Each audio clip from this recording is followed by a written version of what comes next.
নমস্কার। কবি সুকুমার রায়ের লেখা গোপ চুরি।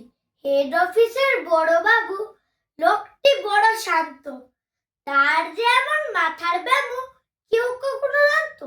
দিব্যি ছিলেন কসুরিদারে, চেয়ার খাটে চেপে একলা বসে ঝিমঝিমিয়ে হঠাৎ গেলেন খেপে।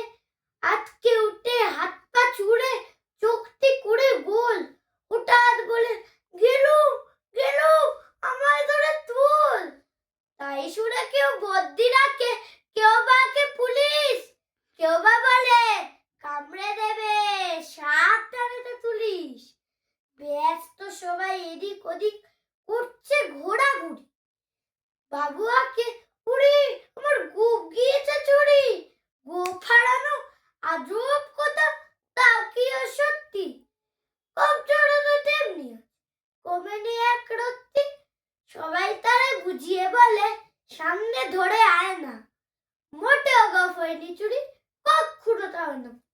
রেগে আগুন তেলে বেগুন তেড়ে বলেন তিনি, কারুর কথা ধার ধারি নে, সব বেটা দিয়েছিনি।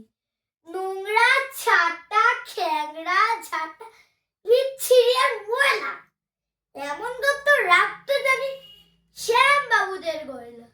এ গোপ যদি আবার বলিস করবো তোদের জবাই। এই না বলে জরিমানা করলেন তিনি সবাই। ভীষণ রেগে ভীষণ খেয়ে দিলেন লিখে খাতায়, কাউকে বেশি লাই দিতে নেই, সবাই চড়ে মাথায়।